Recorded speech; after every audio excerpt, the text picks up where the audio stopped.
it's getting to me. It's not the ending. You can give anything, so you can go, go, go. Go, go, go, go, go, yeah. So I can focus, I just need to focus on myself. Oh, you better go, go, go. Go, go, go, go, go, yeah. So I can focus, I just need to focus on myself. Yeah, so you can go, go, go. Go, go, go, go, go. So I can focus, I just need to focus on myself. Yeah, yeah, yeah. You better go, go, go. Go, go, go, go, go. So I can focus, I just need to focus on myself. Baby, baby.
Hear it on the phone.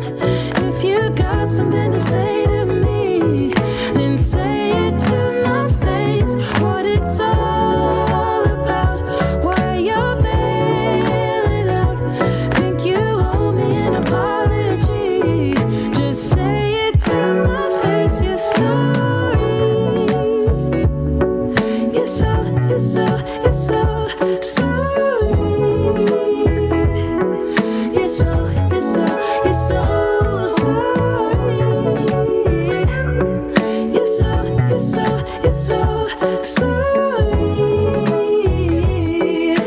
Say it to my face. You're so. And I quit my job for you, even quit some friends for you, 'cause you couldn't stand it, me all independent, so you had to have me for yourself. That was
Promise we'd be together, you, me, forever. Now there's nothing left to lose. And though I understand it's hard sometimes to make up your mind in these trying times, yeah, I just can't accept you leaving me when I'm overseas with the heart so heavy. Think that I deserve the truth for once, not a guilty tone, 'cause you're not alone, yeah. You said you wanna come home, but I know you don't. So this time I won't hear it on the phone. If you got something to say to me, then say it to my face. What it's all about, why you're bailing out. Think you owe me an apology. Just say it to my face. You're sorry. You're so sorry. You're so sorry.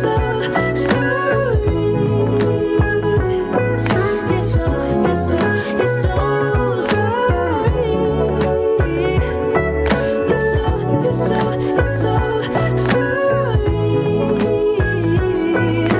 Say it to my face. You're sorry.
The Benjamin Dixon Show is only possible with listener support.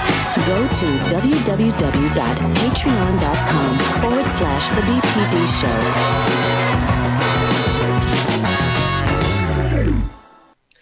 Today is Thursday, December 9th, 2021, and the question still remains, will this government, will this country survive the weight of white supremacy? Will it survive the weight of its hypocrisy? Let's discuss all of these stories that build the case that perhaps the United States of America needs to look at the mirror before it looks at any other country. Let's begin with On the Clock with Georgia Ford.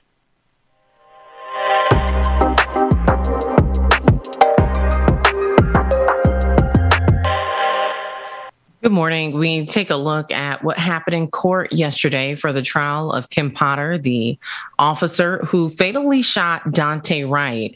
Yesterday was opening statements, and the first witness to take the stand was Daunte's mother. It was an emotional day in court, to say the least. And we also heard from the officer, the original responding officer on this case who was being trained in on Potter. We got to hear why he decided to pull over Daunte in the first place, why he decided to arrest him. But before we get into that, let's take a listen to what Daunte's mother had to say when she was on the stand. Police officer said that he had an air freshener hanging from his rearview mirror. So at that time I told him, I said, well, you should take it down. And he said he already did.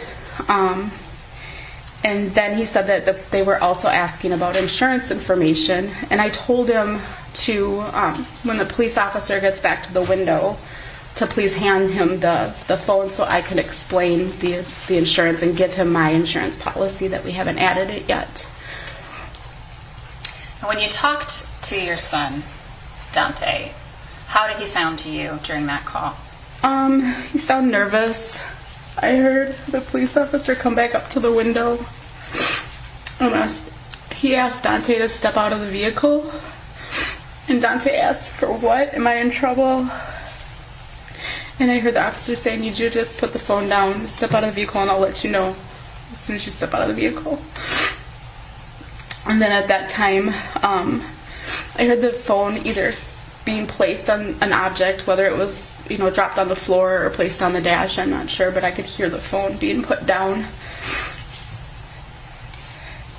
And then I heard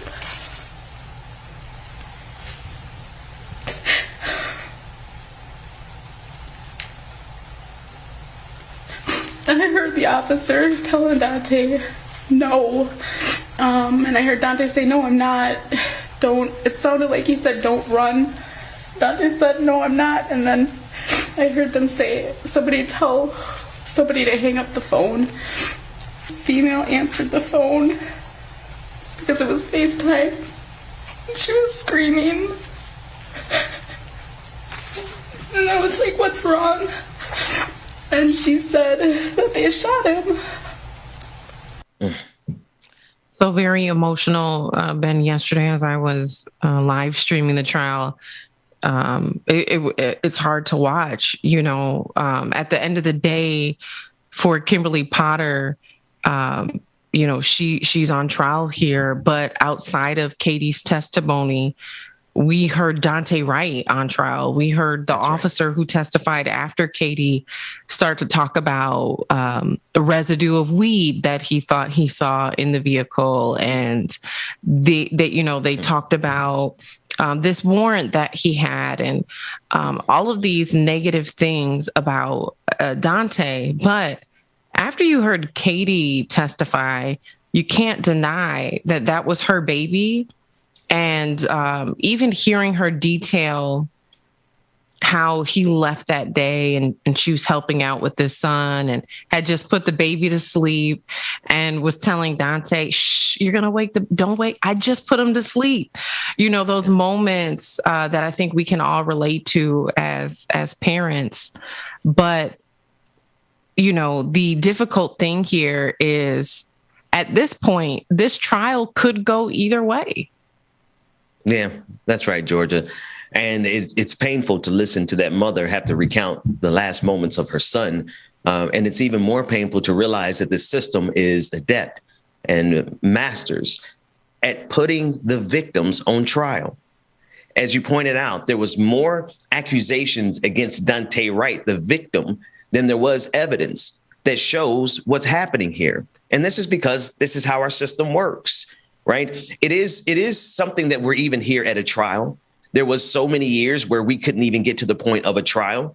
But now we see that we're in the era of trials. We're seeing exactly how this system protects itself. And one of the number one ways it protects itself is by vilifying the person who is dead. And we see this happening in the Daunte Wright story. Yeah.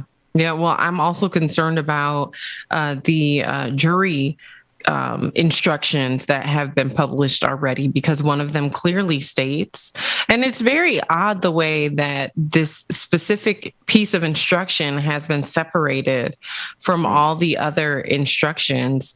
It's one sentence on an entire sheet of paper published by the Hennepin County courts. And it says that just because someone has been involved in an accident doesn't mean that they've committed a crime. And so, it's not just about the testimony and the evidence. It's also about the instruction that the judge gives to the jury to interpret the law. That's right.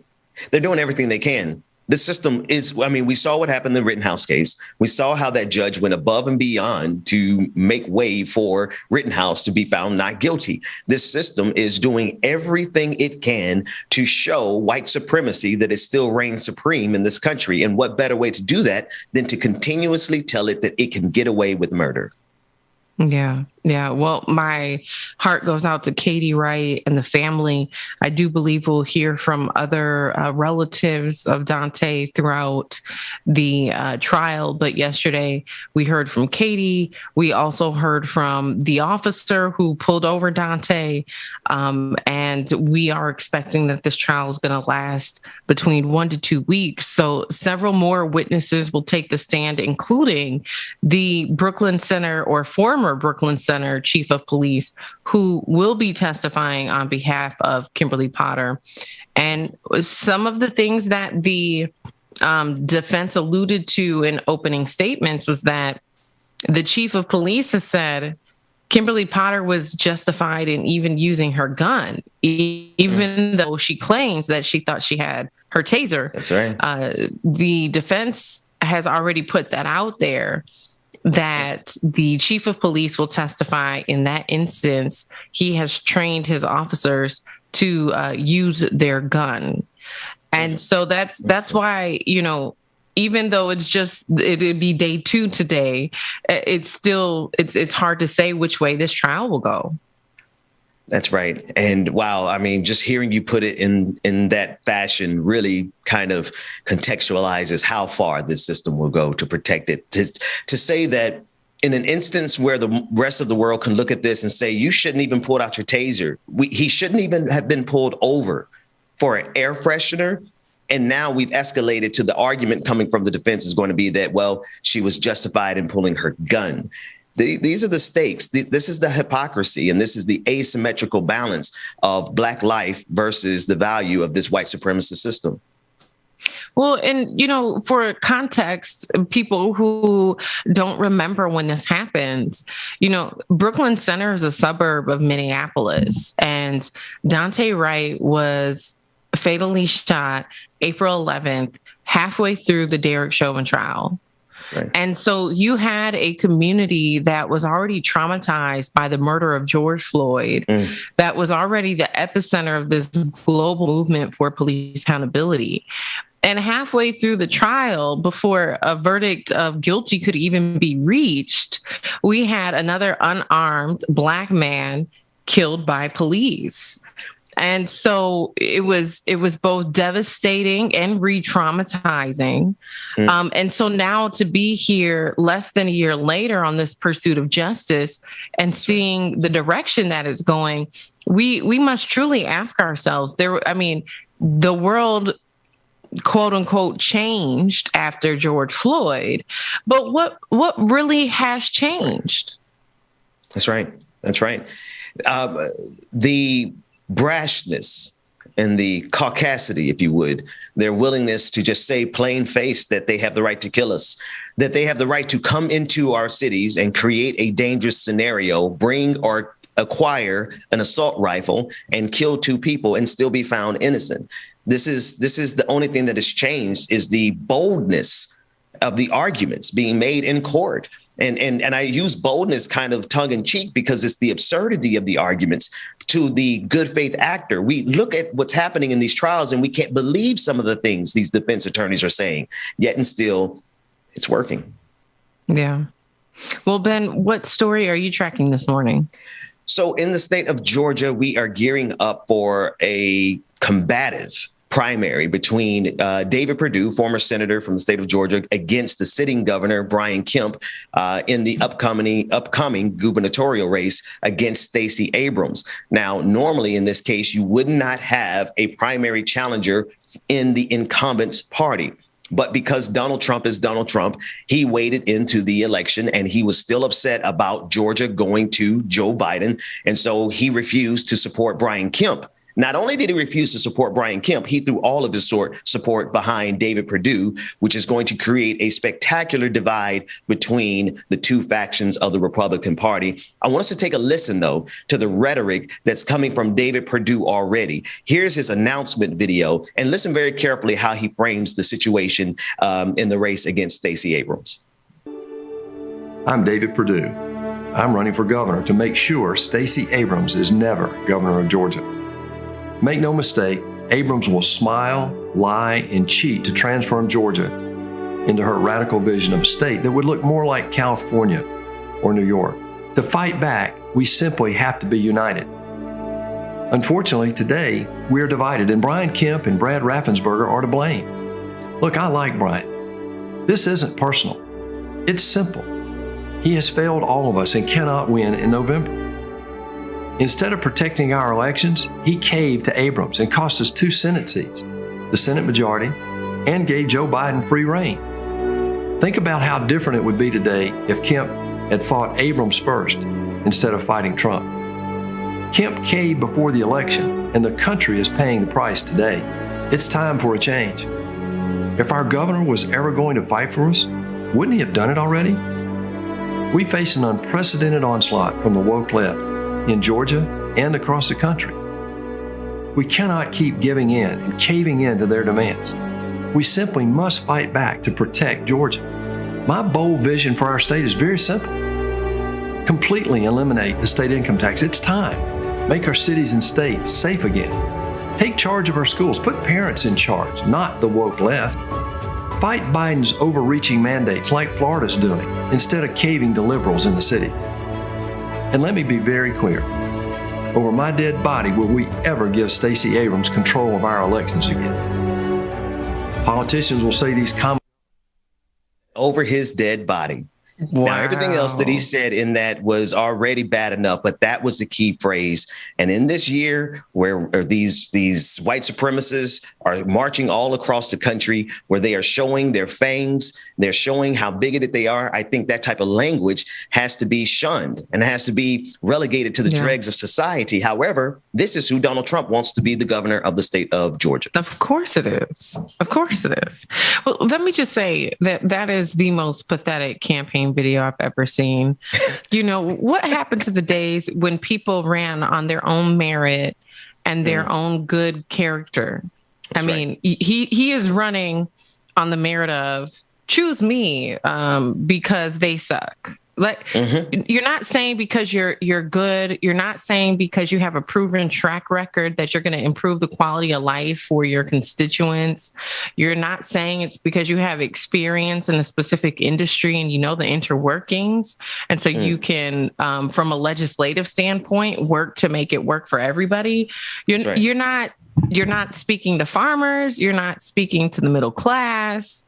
You're just saying that you're running so that Abrams doesn't get in. Over his dead body, no less.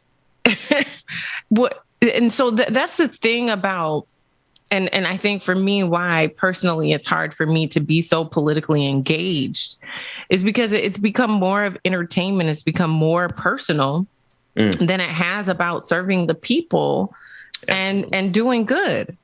Yeah. Absolutely. And as you listen to Perdue, you hear he's only talking to one person. He only has one constituent here, and that's Donald Trump. He's talking about Brian Kemp and Raffensperger, the Secretary of State, during the election, not certifying the election for Donald Trump, even though Donald Trump decidedly lost the state of Georgia. What David Perdue is doing is realigning himself from the establishment wing of the Republican Party, nicely centered into the Donald Trump wing of the Republican Party. And what we're going to see in this race is who's stronger, the establishment or Donald Trump?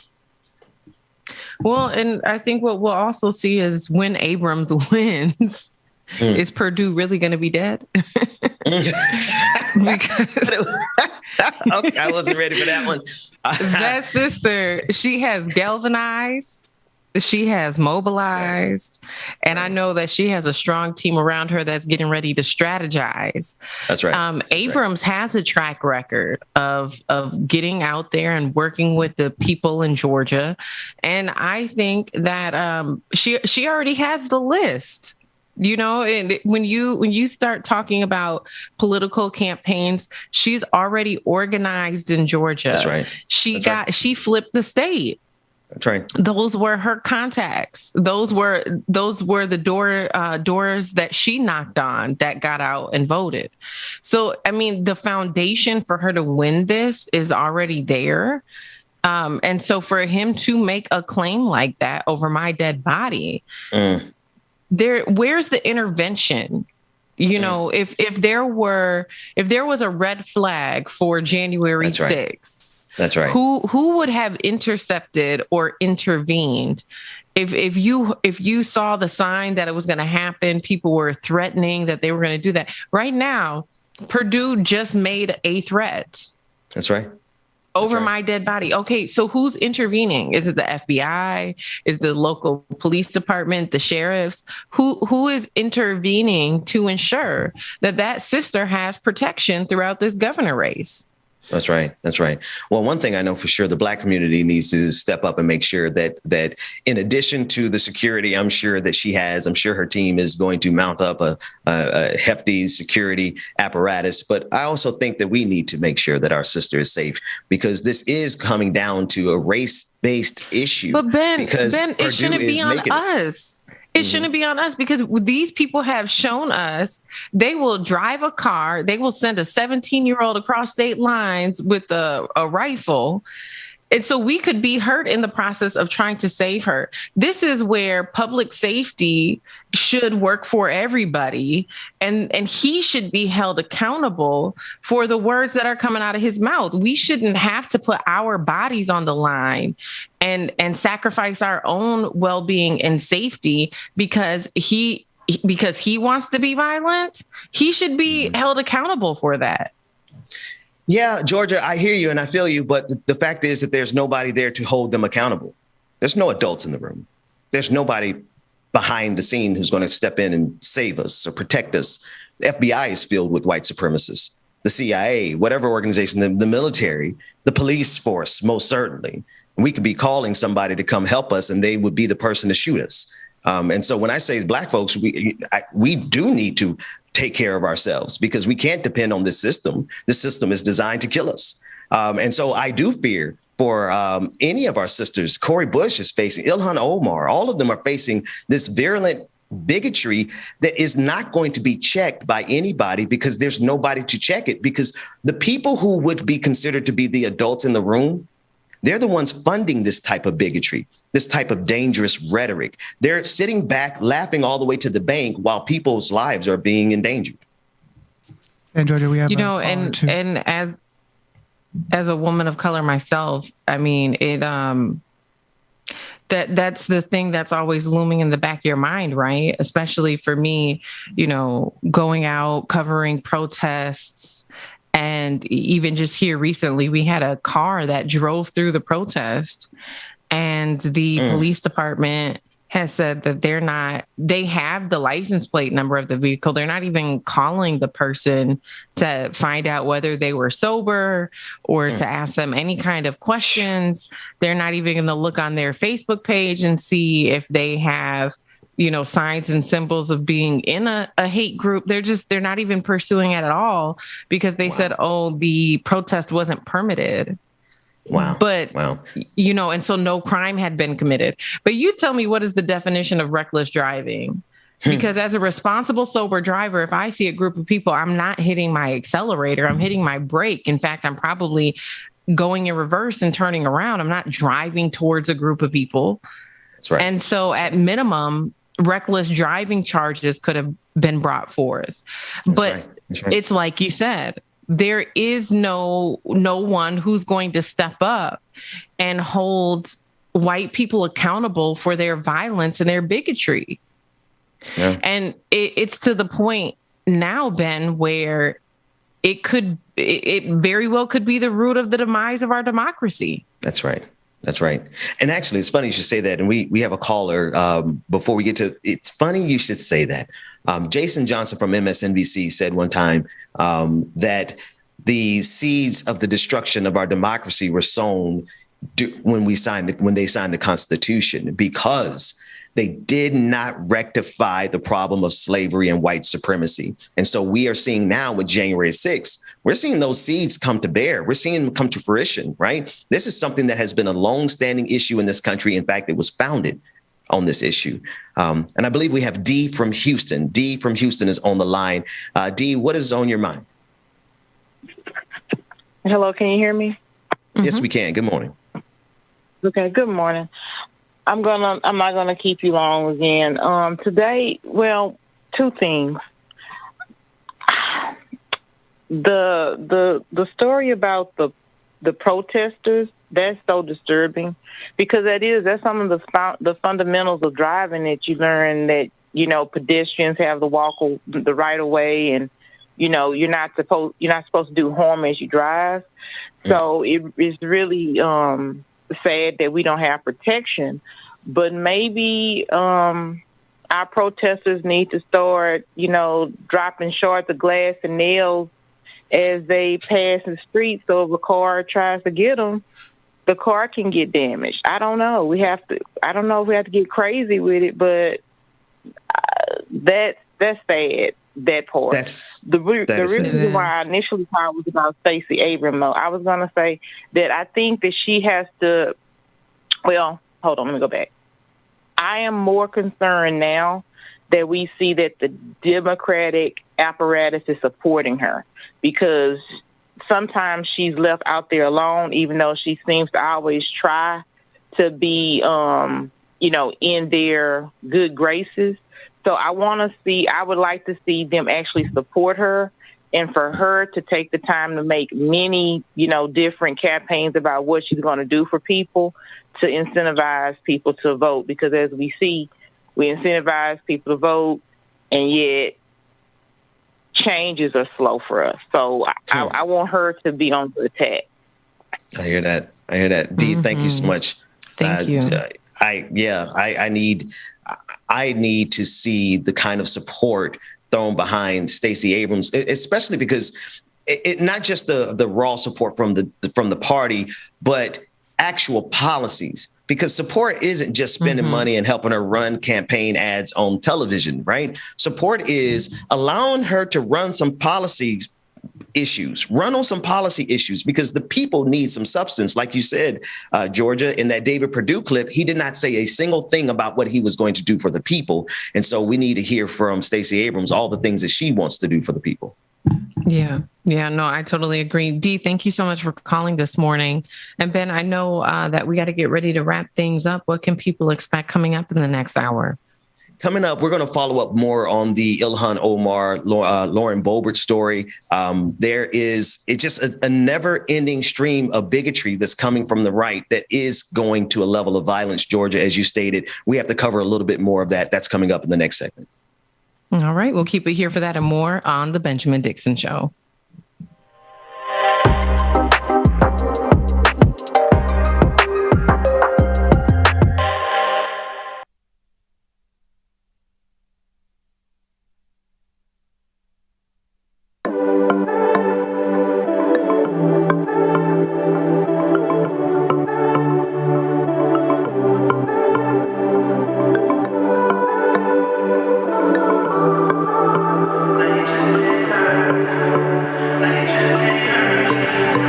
Sticks and stones may break my bone, but your words can't hurt me. No, you just can't hurt me. No, I ain't been right more than I've been wrong, and it still can't hurt me.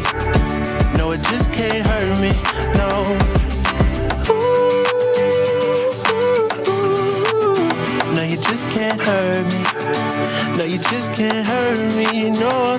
I know it's hard to be polite And it's easy being petty. My mama used to tell me, gotta use you when he ready. Man, it's crazy how my brother said it could've been my cell. It's either prison or a grave, that's what everybody tell me. Man, life ain't a beach, it's a female dog. I'm staying 10 toes down, though I still might fall. Oh yeah, now I done came through, knocking pictures off you all. Cause loving people who persecute you, it's still a tough be a light up on my path and a lamp under my feet.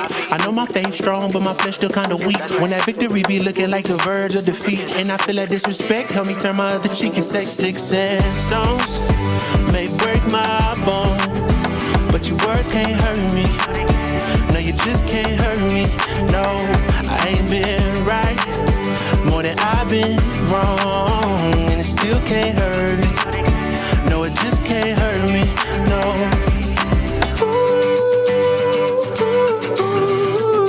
No, you just can't hurt me. No, you just can't hurt me. No, no, no.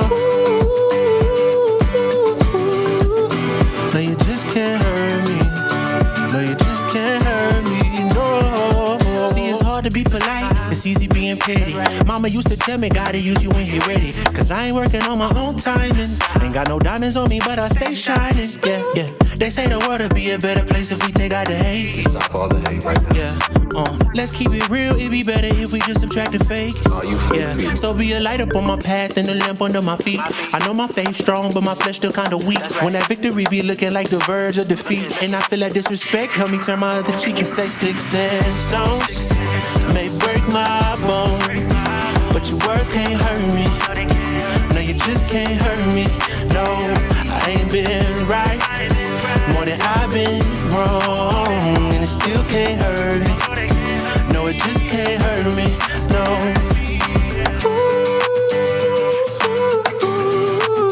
No, you just can't hurt me. No, you just can't hurt me. No, no, no.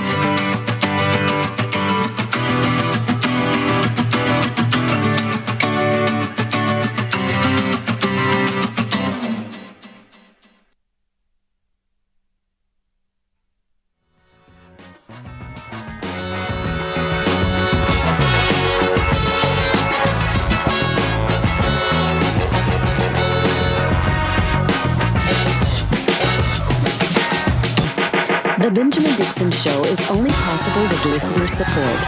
Go to www.patreon.com/The BPD Show.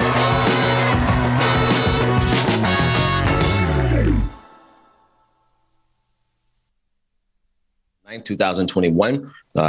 We are DJ Exclusive less today. It is his birthday and he's away celebrating. So happy birthday to DJ Exclusive. In the meantime, we still have stories, news, and politics to cover. I'm going to be joined by our producers in the background, David and Dwayne. Double D's is what we call them. Let's just jump right into the conversation of some very serious news. We've been following this drama, and I categorize it as drama because of the silliness and the pettiness of people like Lauren Boebert. But it's a very serious issue because of the ramifications of what she said and how she likened Ilhan Omar to be a terrorist. Now, we have this all in the backdrop of issues like January 6th, Kyle Rittenhouse, of all of the right-wing violence that we've seen across this country over the last couple of years. And to have a congresswoman to threaten the life, because whether it's a direct threat or not, it's an indirect threat because of the nature of her followers. Ayanna Pressley and Congresswoman from Boston and Hakeem Jeffries, Congressman from New York, they both chimed in on this issue. Let's take a listen into that clip.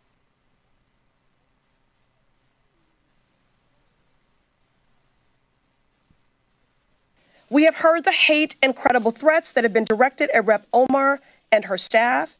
Words have consequences. We must acknowledge that and respond with action. We've introduced this resolution today to do just that and to send a powerful message to every Muslim and every marginalized person who has ever questioned their place in this country or in the halls of power. We see you. You belong, you are powerful, and you deserve a life free from fear and filled with dignity and love. How we respond in moments like these will have a lasting impact, and history will remember us for it. It is my expectation that Lauren Boebert is going to be held accountable. As Vice Chair Aguilar mentioned, it would be a constructive thing if my friends on the other side of the aisle would handle their own business in terms of the out-of-control members. But we haven't seen that level of accountability so far. At some point, I think the House as a whole is going to have to act. It's their responsibility to deal with their people. How we deal with addressing the fear that they have instilled in the Islam, with their Islamophobia and the rest, is something that hopefully we can do in a bipartisan way. But the responsibility is on them. And I just went through a wealth of substance here. I don't feel like talking about what the Republicans aren't doing or are doing about the disgraceful, unacceptable behavior of their members. Now, I get the rhetoric and I get the approach that they're taking. They're trying to lay the culpability and the responsibility for the members, Lauren Boebert, Marjorie Taylor Greene, Matt Gaetz, the Ku Klux Klan committee. Nancy Pelosi and Hakeem Jeffries are doing their best to make sure that the Republican Party at large is held responsible for their village idiots. That said, Congress needs to act with the power that she has as a Speaker of the House, and with all of the other institutions and norms and protocols that they have there to address these types of issues. The thing is that we normally see this civility debate fall on the side of in favor of Republicans, right? Because this is what we're dealing with here. We're dealing with a level of incivility, and Republicans are able to get away with it, not just because they're Republicans, but because they're overwhelmingly white. Let's be sure the ability to get away with murder is a white privilege in this country. You have to be rich like OJ to experience that kind of luxury. Setting that aside, the fact of the matter is the civility argument. You have to understand there are rules in the institution of the House of Representatives to keep these congresspeople from behaving like this. But those rules are rarely brought to bear against conservatives. But we routinely see it being brought to bear on behalf of progressives. How often do we see progressives get lectured about everything that they do or tweet or say? And yet and still, we have members of the Republican Party who are able to get away with thinly veiled death threats. It's no surprise, because this is the nature of what this country is doing in this present moment. This country is starting to reassert the dominance, or attempting to reassert the dominance of white supremacy, because it fears that it's lost its grip. I want to take a listen into this next clip that's going to open it up, the conversation a little bit more. And I also want you to get in on the conversation. The phone numbers are tagged and pinned to the top of each of our chat rooms: Facebook, YouTube, Twitter, chat, Twitch, and all the likes. Call in to join the conversation. In this next clip, I want to talk about the way that this civility asymmetry really plays itself out in the long run. It is a truism. It is just a statement of fact that the Republican Party has a strategy. The conservative movement, more so than the party itself, the conservative movement has a strategy to ensure that white supremacy is never held accountable in this country. To accomplish that, they are making every one of their followers, every one of their constituents, terrified of words, keywords like critical race theory, keywords like white supremacy. And in the state of Wisconsin, they have now gone as far as to ban a list of words that should not be used that properly describe the nature of white supremacy. I want us to take a listen to this clip from the recount as they go down the list of the absurd words that are now being outlawed in the state of Wisconsin. Take a listen in. WWTF. Wisconsin. What the f***? A Wisconsin legislator wants to go even further than banning the alleged teaching of critical race theory in the state's schools, which the Wisconsin Assembly passed in a party line vote on Tuesday. State Representative Chuck Whichgers, one of the authors of the bill, also attached an addendum, which includes a list of terms and concepts that would violate the bill if it became law. Among those words, woke, whiteness, white supremacy, structural bias, structural racism, systemic bias, and systemic racism. The bill would also bar abolitionist teaching, as well as concepts like equity, inclusivity, multiculturalism, and patriarchy, as well as social justice and cultural awareness. The measure would apply to both instruction provided to students in the classroom, as well as training provided to school employees. It's the latest escalation in the GOP culture war. The proposal has virtually no chance of becoming law, as if it lands on Democratic Governor Tony Evers' desk, a former superintendent of public instruction, it will almost certainly be vetoed.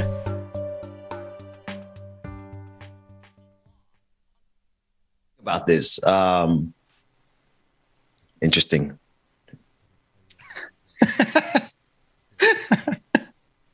Good morning, David. Good morning. Here's an interesting thing about this. The thing that I like, that bothers me about that recount coverage, is the dismissal of the possibility of this becoming law because they currently have a Democratic governor. But you got to understand, Wisconsin is a different kind of state. They just got past Governor Scott Walker, the Republican, who all but destroyed the unions there in the state of Wisconsin. So it would be nothing for this test run, for this to be a trial balloon, where when a Republican like Scott Walker gets back into the governor's seat, they just bring this legislation back. And when they bring it back around again, David, nobody is going to be shocked. Nobody is going to be appalled by it because they've already run it this time, right? So they get the shock out of the way this time. And then when a Republican governor is in power, they're going to pass the legislation. What do you think, David, since you popped on the screen? I think, good morning, everyone. This screams like I belong to the KKK, or I have allegiances to the Proud Boys. This just, this is like screaming it from the top of their lungs and just not holding back. It's not even coded at this point. And what's even more blatant in the earlier segment with Boebert is, I just keep comparing it to what happened with Gozar and how quickly they moved on Gozar, but how, according to reports, Pelosi and I guess the establishment or leadership is more worried about Boebert being able to fundraise if she loses, which she's doing anyway. So I don't really understand, besides the fact that it's just Islamophobia versus racism, which I don't know the reason to their madness in terms of which fights they decide to fight. But in this case, man, I really do know that the Democratic Party cannot be caught with its pants down. These folks aren't playing with us. They're making it very clear what they want to do all the way around the board. And not only in this instance with Ilhan Omar, Lauren Boebert, and in Wisconsin and the banning of certain law words and phrases, but also with what's going on in the Supreme Court, what's going on across the school boards across this country. They're doing everything that they can to turn this country into a theocratic fascist state. And they're bold about it. They're proud of it. And I wonder oftentimes, we'll take this caller, I wonder oftentimes if the Democratic Party is willfully ignorant, or complicit, or all the above. We'll find out soon enough later on in this episode of America. That said, caller, Roller Dragon, you are live on the air. What's on your mind? Oh, good morning, Ben. Good morning, David. How you doing? Good morning, Roller Dragon. Good morning. Good morning. Thanks for calling in. What's on your mind? This is the first I've heard of the Wisconsin story. I had something else to say, and I had something else on the top of my head that I was going to talk about with the Boebert and her working on her tight 5-minute set over and over and over again. That's it. But, hey, that's just a performer of me. I can't help but see that she's trying out jokes and they're not working or they're landing. And she's working on making Matt the most racist-centric, concentrated hatred in comedy that she can. That's their game. They want to make it funny to laugh at hatred. When you can laugh at hatred, you no longer seem afraid. You seem secure in that hatred. Come on, man. It's a cycle. Now, the thing is that Boebert, with her record, and I refer to her as Bim Boebert. There is no other way. She is a bimbo. Every other assertion. Well, just for the sake of cancellation, we will not have any patriarchal references on the show. But go ahead. Everything else, I'm with you. Go ahead. Okay. Not a problem. No problem. Anyway, this being has a bit of a problem with the record because I didn't realize that you could have somebody connected to you on the sex offender list and be in Congress. That don't work. How's that work? What's going on with that? And she packs. She's strapped walking into Congress. Is she even vaccinated? Does she care? Has anybody checked? And then Nancy Pelosi is more worried about how much money this broad can pick up rather than if she's threatening members of Congress, sitting members in good standing that have more class in the tiniest hair on the edge of their brow than this woman and the entire GOP have in entirety. Roller Dragon, you want to take my seat? Jeez, damn. Hey, man, Roller Dragon, appreciate that, man. Appreciate that call. No problem, and I noticed the same thing, what you said at the top. She's practicing her type 5, right? She's trying to get that routine down. And as she does it, she wouldn't. This is the thing about the right. The right is extremely patient with their burgeoning Padawan white supremacists. Because she really is pathetic. She really is pathetic, but they play. That's it. They play Roller Dragon. They know how to play the long game. And so they're going to invest their time in this individual. 1979 is when this version of the game began with Reagan's campaign officials and his vice president speaking with the Iranian High Council in Paris prior to the election, and they negotiated with them to hold the hostages until after the election so that Reagan could claim it. You know, that's documented. Roller Dragon, thank you so much for the call, man. I love it when we can spin stuff from from domestic politics to international relations. I appreciate the call. Well, here's what I think, though. I wanted to answer a question. People have been asking, what is a roller? My name is actually Gabriel, but I go by Roller Dragon because I was attacked by the right during the Bernie Sanders campaign and lost my entire Google account. I had a banned account and the whole 9 yards. The roller is for the chair that I'm stuck in. I'm a disabled U.S. vet. Oh, wow. Roller Dragon, thank you for your service. Go ahead. It's not a service, man. I got lied to as well. That's all I got to say. Yeah. Well, I felt that coming around the corner. I've known you long enough to know that was going to be a part of the conversation. Thanks so much again for the call. David, he's absolutely right, though, in terms of he said something there so critical. He said, when you can laugh at evil and hatred, when you can laugh at evil and you can laugh at hatred, you feel secure in that hatred as if that hatred won't come back and get you later. I thought that was actually pretty brilliant there and very, very true in this case. All right. David, you're on screen. You ain't got nothing to say, man. You're not gonna just be on screen. Roller says he covered all the spots. I mean, it really is. It's just Wisconsin is not the only state in this country that's going to go for something like this. That's right. You're going to see a ripple effect, especially if it's not challenged, especially if it stands. I mean, Wisconsin wasn't the first state to smear CRT and push that line, which we know is BS, but it is what it is, and it's out there now.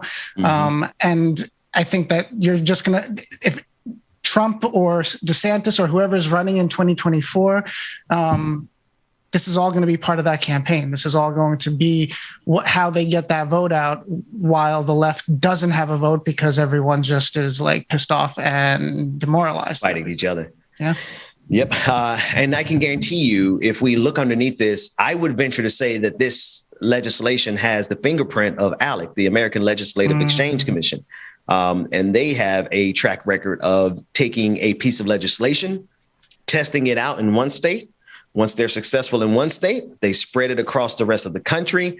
And again, Democrats keep getting caught with their pants down. And it's like, we know that this is their tactic. We know that this is what they do. And we've seen them do it.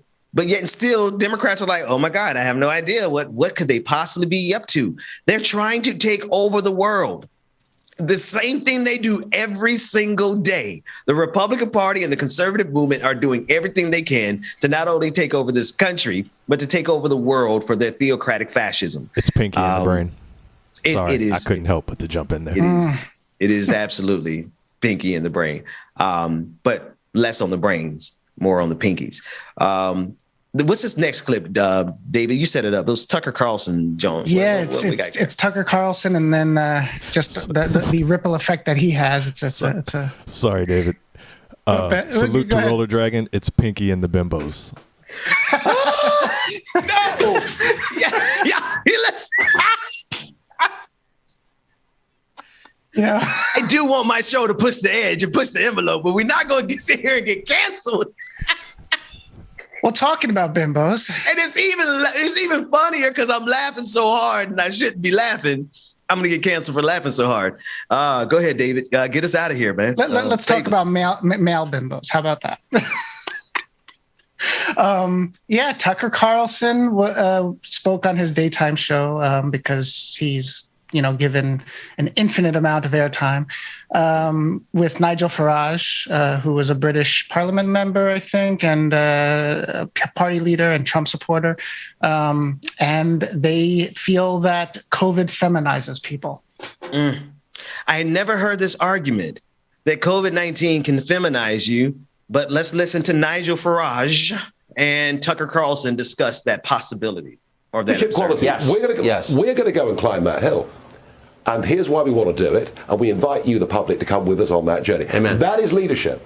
And Boris, just with the best will in the world, doesn't have that. And we've seen more U-turns in policy from the Johnson government than I've seen in any government in my lifetime. Yes. And in a very embarrassing way. Oh, some of it's been shocking. So somebody who knows him told me, and I should be interested in getting your take on this, that getting COVID emasculated him. It changed him. It feminized him. It weakened him as a man. Do you think that's... Well, I think he was very seriously ill. Oh, for sure he was. And I think... one of the things we have learned from COVID is people who are 50, 60, 70, 80 pounds overweight tend to have fared very badly. Sure. Now, we don't talk about it But much. the virus itself, this is true, does tend to take away the life force in some people, I notice. I mean, it does feminize people. No one ever says that, but it's true. I think the virus did affect him, but I think, let's be honest about it, it's the new wife, isn't it? I mean, it's Carrie Johnson, or as she's now called, Carrie Antoinette, which the historians like. This is a very powerful, very strong woman. What wife is this? Do we know? Or do we even keep count? I don't. Well, that's. yeah, Ben. I saw those facial expressions. There's a lot going on in this clip. There's a lot, but go ahead. No, because I want to. All right, I need people to understand who they're talking about. They're talking about Boris Johnson. He is the UK version of Donald Trump, especially with his hair. He always looks, but it's an act. He pretends to be this bumbling idiot, but he is a far right-wing ideologue who is carrying out the bidding of the right-wing reactionary movement on a global stage. This is who they are talking about. And what they're saying, Fox News and Nigel Farage, who was there in the UK and he was behind the Brexit movement, and then he got out of politics. He ruined the UK. And then he's like, I'm out, bitches. Then here he is saying that Boris Johnson is not radical enough. Folks, Boris Johnson is the equivalent of Donald Trump. And now we have Fox News putting up on the international stage, Nigel Farage saying, oh, Boris Johnson, he's not even a man's man.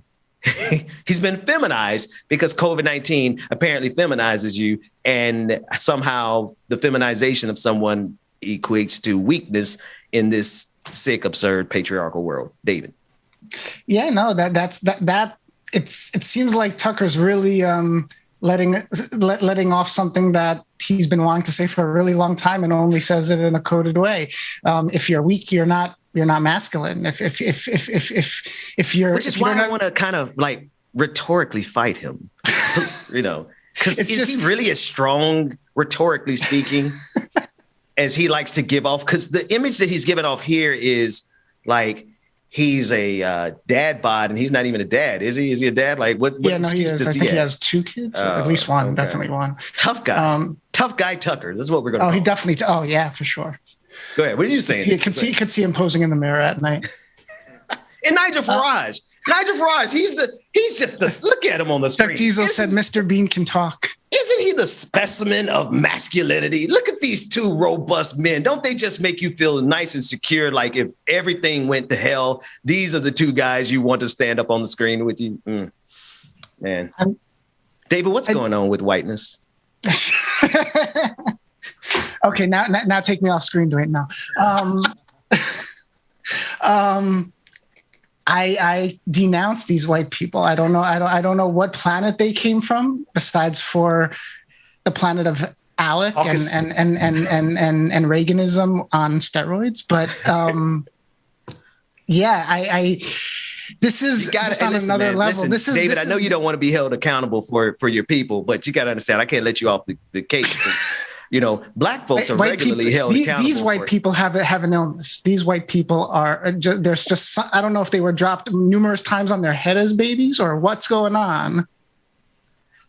I don't know, David. I don't know if I want to, because the journalist in me wants to ask a follow-up question. You can follow up. I might say things that act as an approval. I'm not going to make you any more accountable for the village idiots from the Caucasus Mountains than I would allow them to make us accountable, because we got some village idiots from around the way. That said, let's go to a break. I got nothing left for the beat. Oh, what you got? Got another caller? We have a caller. Oh, who we got? My man, go ahead and introduce yourself. Oh, what's going on, y'all? This is Luke. Luke Kane from the Lotus Temple. Luke Kane, what's going on? I wasn't even from the what? From the Lotus Temple? Yes, sir. From the Black Lotus Temple. What's on your mind? But no, I wasn't even gonna call. But then I saw Lil Tuckums was talking crazy, and since Dr. Mack ain't here, I figured I was gonna have to get in his ass one time. So let's go. Tuckum. Lil Tuckums, I got 3 COVID shots of me right now, boy. And I'm about to say, how feminine do I sound to you? Not only that, but Lil Tuckums look like he about 3 seconds away from lactating in that ill-fitting dress shirt that he's wearing. And I'm still not convinced that him and Rachel Maddow ain't pulling a Hannah Montana. So they got the same haircut. But on a serious note, he could produce. I just want to say, like, hey, pause it on the scene right here. Shout out to the Doctor Who fans, because Tucker looks like he could produce massive amounts of lactic fluids. My God, Luke Kane, why did you come on the show? I think that really does frame it well, though. Like, no. I think that really massive amounts of lactic fluid. If you put them in a side by side, you can see like he might have some type of something that he does, some type of like chemical type of facial cream that he puts on to tighten it up a little bit before he goes on MSNBC, and then he like lets it back out when he goes across the hallway to Fox News. I don't know. Which way my hands both of them in the same room. Here is the specimen of white supremacy, ladies and gentlemen, non-gender conforming individuals. Tucker Carlson is a specimen of the white masculine, the descendant of Alexander the Great, and he has enough milk supply to feed all the cows in South Georgia. He's definitely compensating for something. Let's go to break. Like it or not, it's going down after this.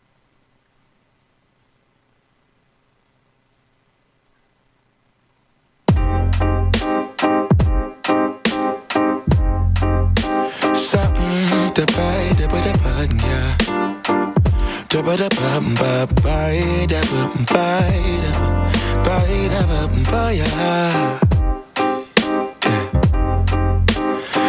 the potato, boy,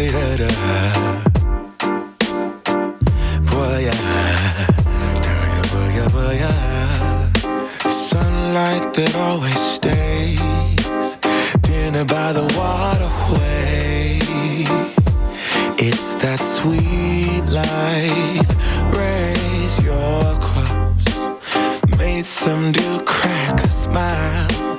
He asked if I could stay a while. I'm living that high life. Time to catch a flight, but you can make me go. Unlocking all the memories of my new home. Ventilated echoes playing to and fro, back and forth, yeah. Caught some kids dancing in the alleyway. Crazy how the melodies began to play, yeah. Tell me how you feeling when you hear the lyric, yeah.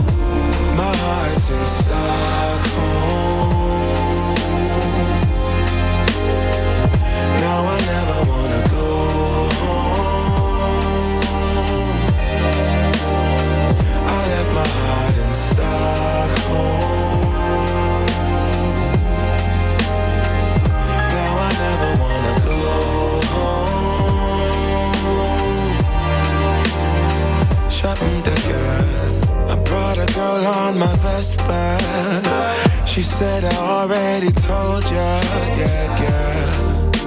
I never dated a black guy. I said you're brown yourself. Let me offer help. Come on inside. Where everybody knows your name. Everybody knows your name. Time to catch a flight, but you can make me go. Unlocking all the memories of my new home. Ventilated echoes playing to and fro, back and forth, yeah. Caught some kids dancing in the alleyway. Crazy how the melodies began to play, yeah. Tell me how you feeling when you hear the lyric, yeah. My heart's in Stockholm. Now I never wanna go home. I left my heart in Stockholm. Now I never wanna go home. Summer together.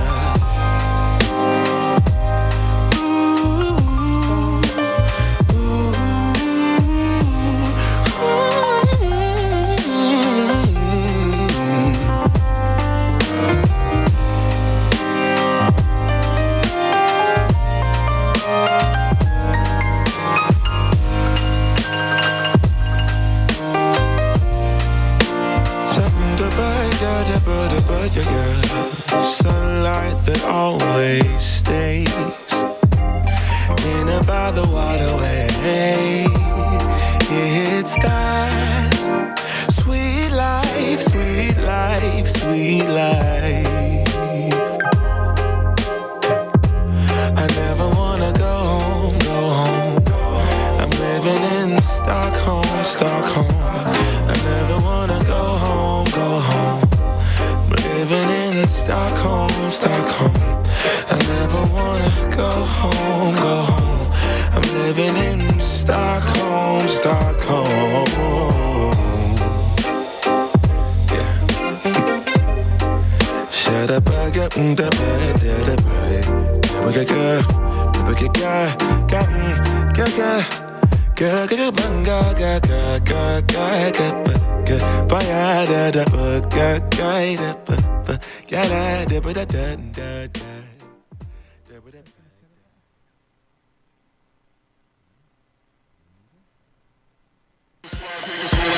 Like It or Not with Benjamin Dixon starts now.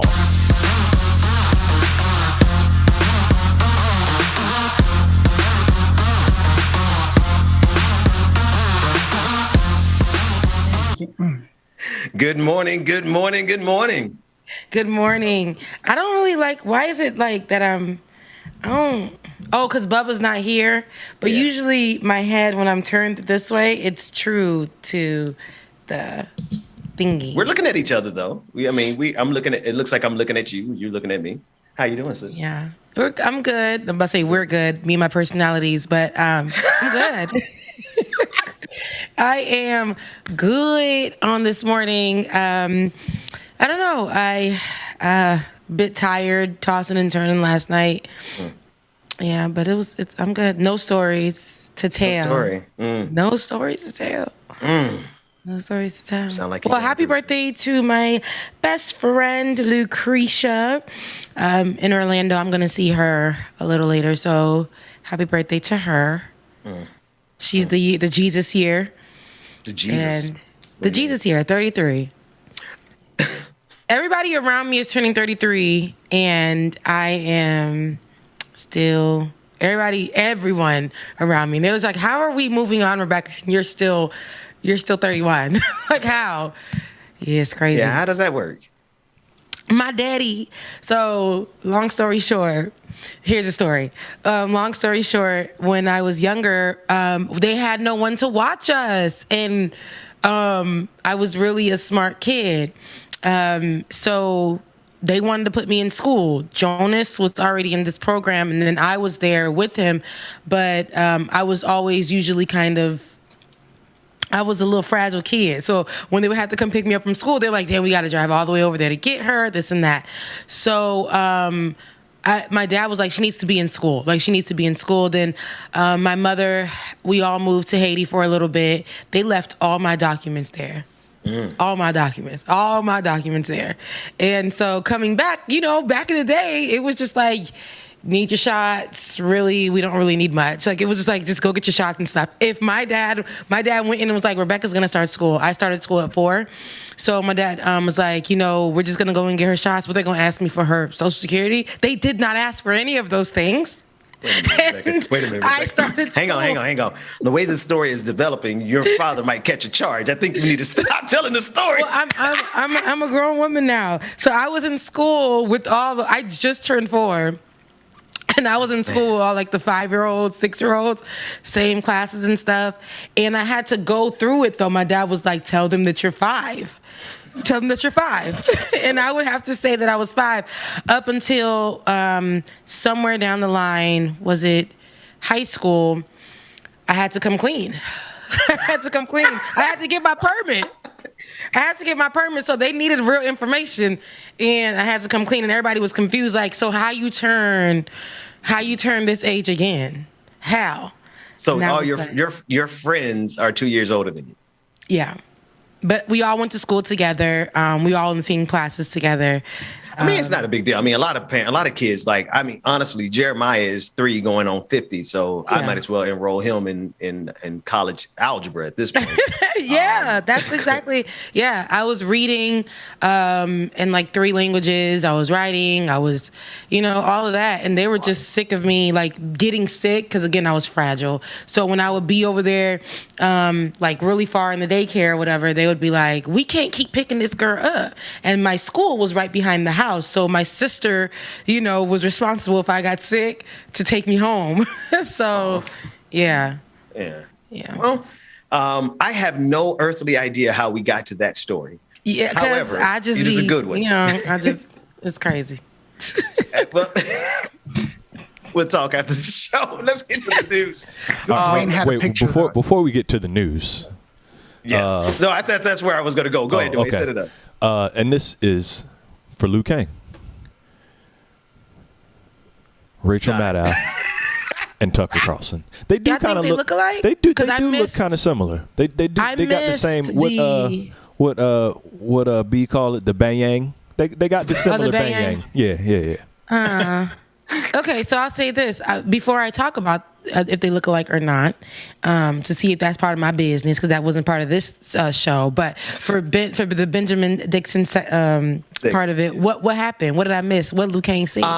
Well, Tucker Carlson was talking trash, saying that COVID feminizes men and makes them weaker. And Luke Kane called in and said, Tucker looks like he's about to lactate any minute now. The twin of Rachel Maddow. So that's kind of how it went down. So why do you guys think Rachel Maddow, did we cancel her? I remember No, he was just saying that Tucker Carlson is trying to be the big bad man talking about everything. And he, basically Rachel Maddow looks like she could whip his ass. Oh, okay. That's what it was. See, now them looking alike, I can't agree. I know that lots of why Rebecca got come in here and just mess up everything? I know that lots of clear people it made it like we seen them a time of 10 when we do see them. But I feel like they think the same thing about us. That they've seen us a time or 10. No, Rebecca, they got some vibes. They got some kindred spirits going on in that photo. I don't know. It's just giving me. He just ate a few more cheeseburgers. Now, his banging, I just don't like Tucker Carlson. Rachel Maddow, there have been times that I didn't like her either. But I really just don't like Tucker Carlson. It looks evil. He looks like he has a toupee on. I was just about to say, I wouldn't be surprised if he's wearing a piece. Because it looks like he has a piece to keep him young. And I don't know if he's really the age that he's even going by. I don't know. He doesn't. Now that I'm looking at him, he gives me old man. He gives me trying to keep it shaved down to give that young vibe. He can't even cover up the liver spots. Look at the liver spot on his cheek. He is old. That's crazy. And I don't even remember the bow tie days. Yeah, the bow ties. He gives me older man. He really does give me an older man that just finally made it somewhere, and now he has to continue with that hairstyle that he had back in maybe the 90s when he was in college and he was with the frat boys. Let that life go, Tucker. Let that life go, baby. We all have to let go sometimes. I want to play one clip. Let's do one bit of news before we chill, because I'm starting the weekend early. Press Secretary Jen Psaki got into a bit of a kerfuffle, if you would, when she was asked whether or not the United States should send out COVID tests to every person in the country. Her response didn't go over well. Let's take a listen in to Jen Psaki.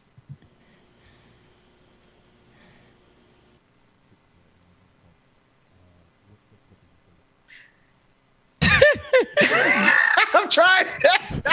My bad, Ben. You caught me right as I was hanging up a call. I was trying my best, Dwayne, to keep a straight face. What clip is it? I got you. Why not just make them free and give them out and have them available everywhere? Should we just send one to every American? Every Singapore household will be getting 6 COVID-19 self-test kits in the post starting tomorrow. Everyone can now get free rapid COVID-19 tests twice a week. To find out how your workplace can order free rapid tests, visit canada.ca/COVID workplace testing. Kenyans continue to turn up for the free mass testing across Nairobi for COVID-19. At this Aldi supermarket, they're displayed right by the checkout. Mandatory tests for COVID-19 disease. They're free of charge. Free coronavirus tests are offered at the nation's highway rest stops. Should we just send one to every American? Maybe. Okay, shout out to the recount. I lost track. I didn't know all those flags, but it looks like Singapore. It looks like the UK. It looks like Canada, Japan, South Africa. All these nations are sending a free test to their people because they actually give a damn about their people. Meanwhile, Jen Psaki is like, should we send them to every American? Yes, you should. Rebecca. She getting that Sarah Huckabee up her ass. She getting that Sean Spicer in the crevices. She getting that little blonde that I don't remember right before Trump left. Beck and Annie. She getting that bug. And I don't like that. I don't like that too much. Okay. I know you get that position and you start acting up. At first it was like, I was saying it's hard to have that position because you got to, take the brunt of a lot of what happens, when it comes to the president, vice president, anything with the White House, they're going to be asking you. So you have to be ready for it. You got to have thick skin. But my God, today, tomorrow, and the next, this ain't it. This ain't it, sweetie. She looks crazy. She looks crazy now. Now I put her in the crazy. Because, they start looking crazy. Their hair starts getting frazzled. She's giving me that right now. She's giving me should we give the Americans free tests?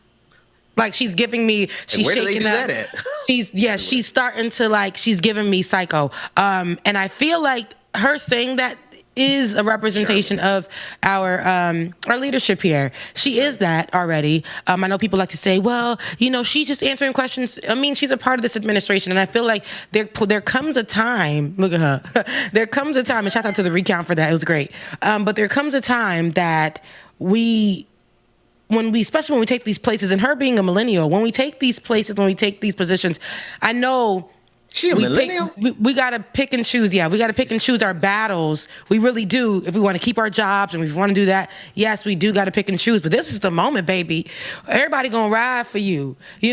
Like, you know what? We should have some free tests for Americans. Maybe this is a conversation that can reach the president. There are ways that we can say things. And I know that you may get in trouble or whatever, but we're going to have your back, sis, because these are positions and places that in 2021, we should not be a representation for anything that hurts America or bad.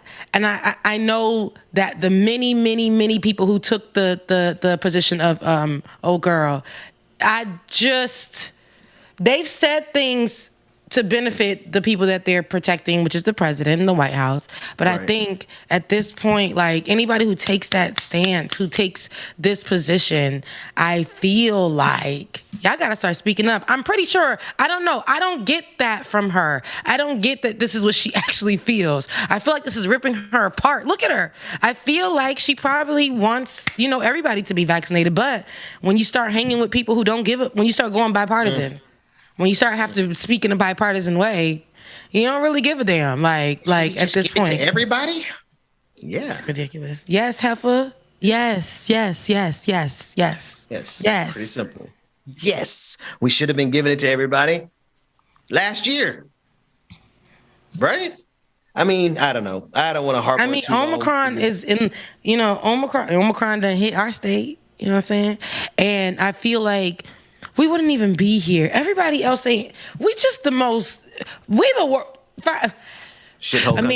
America doesn't have it together when it comes to this.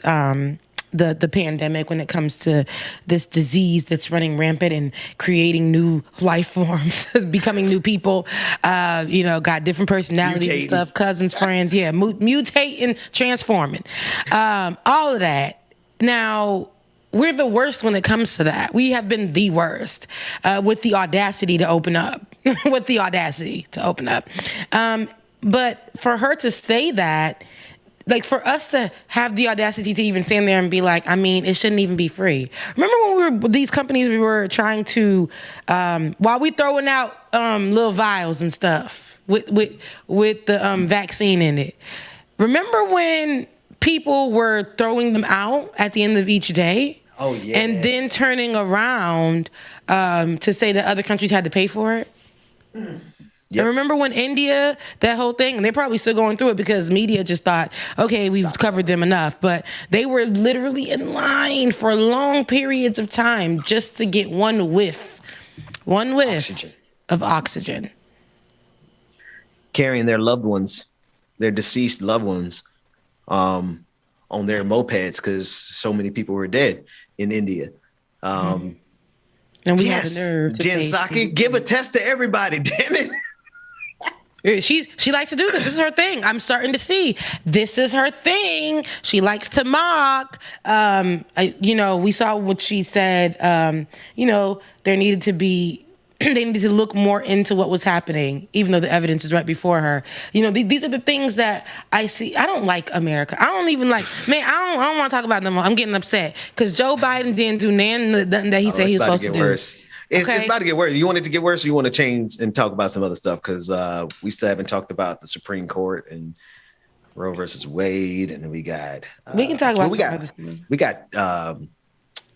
we never talked about Tristan. Did y'all talk about Tristan Thompson? No, we haven't gotten to take it to Tristan Thompson. Okay, so when we talk about this, I want us to have a serious conversation about wearing protection. Because there is a situation that is too much of a situation. And a lot of us be in situationships, boyfriends, girlfriends, them ships, they ships, whatever y'all want. Like, it doesn't matter who you're dating. Y'all need to be wrapping it up. it's crazy that this man, Tristan Thompson, is out here, and I get the drama about it is him being with the Kardashian sister, Khloe, and, you know, him sleeping around on her. I understand those things. I do. I understand that he's a basketball player. That's great. But this man is impregnating people a lot, and which means that he's not wearing protection with these people. I don't know why that is a thing. Y'all, if this is not your partner and you guys haven't agreed, you know, on things, if y'all haven't been tested, please don't sleep. I don't care how much money that man got. Disease is real. Men tend to be, and y'all need to go, and I know there's a lot of men, and I had to school one man to understand, y'all throwing people's vaginas off, y'all throwing people's pHs off, y'all literally in here, all of that, like getting them pregnant, getting other diseases. Men are like dormant carriers. They have things that don't affect them from having sex with multiple people, but will affect a woman. Y'all women, please pack it up in the purse. It don't matter. You could still find ways to take pictures of his credit card, scam that man in other ways. You don't need to be getting knocked up by these men because they got money. You're putting yourself in danger. You're putting your health in danger. And you men should not be sleeping with random people. I don't care if you're a superstar or not. Wrap that thing up. Unless you guys have come to an agreement and maybe, you know, have definitely looked at each other's test results, gotten tested together. It's cute. Make it a date. Do something like that. But y'all need to be protecting yourself. That's the big picture that I get from this whole thing. We are not having that conversation enough. It's not about freeze it there. That the B-roll and Rebecca, you might want to. Sorry to interrupt. I was just going to say, not everyone might be up to date on everything, so you might want to just explain the situation.